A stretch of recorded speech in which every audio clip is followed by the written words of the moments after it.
Hi, I'm Bailey Carr. I'm a culinary dietitian at the Kendall Reagan Nutrition Center.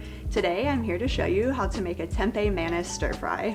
To begin the recipe, I'm going to slice my aromatics, starting with a shallot. I'm going to make thin slices, also known as juliennes. I just want to fan these out and make sure they are all properly cut through. Next, I have a serrano chili. You could also use 2 bird's eye chili peppers. For a little less heat, I'm going to de-seed my pepper. If you prefer a spicier dish, leave those seeds in the membrane in. I'm just going to flatten this out a bit.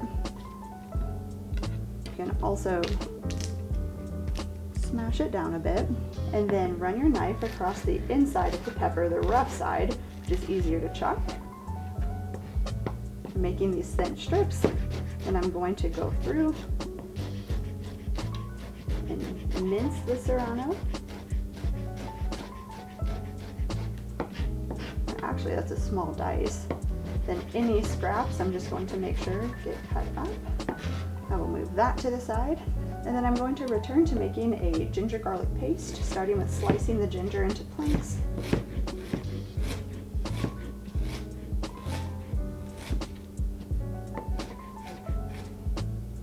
I can then cut the strips into little dices.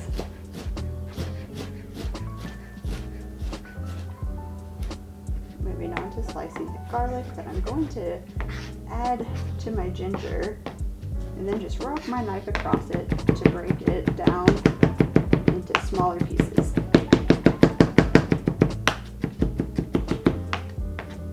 To help smooth this mixture out, I'm going to sprinkle a bit of salt on top to pull out the juices, but the salt will also act as an abrasive agent to help break down both the ginger and garlic. So I'll go ahead and chop that salt through.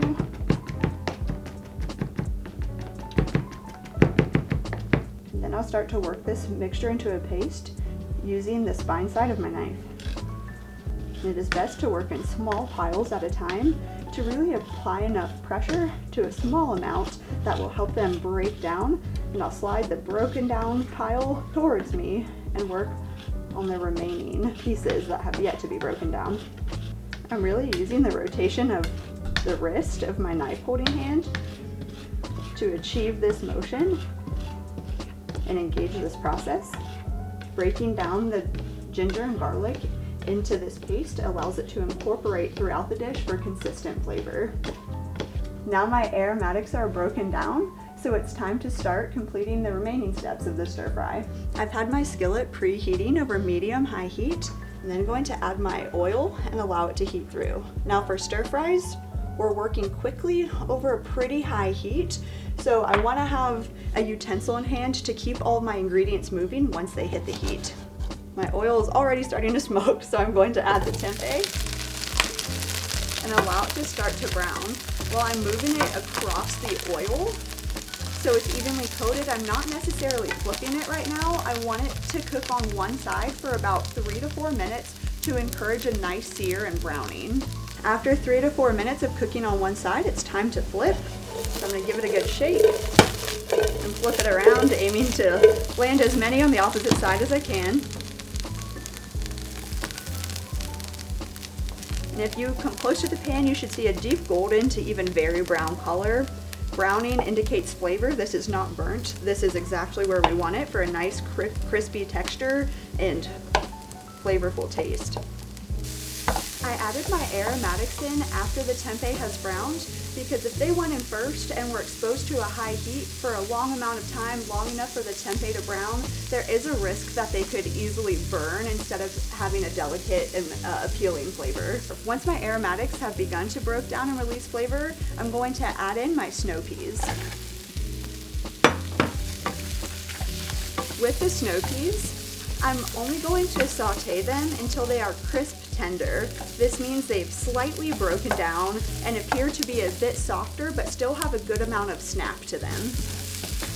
At this point, the tempeh is browned, the aromatics have softened but are nowhere near being burned, and the snow peas are crisp tender. It's time to add the sauce. My sauce is a mixture of Tempeh Manis and water mixed together just to thin out the sauce a little bit. I'm going to pour it over the pan and flip it around for about 30 seconds. It's going to be a very quick process to allow the sauce to cling to the ingredients but not burn.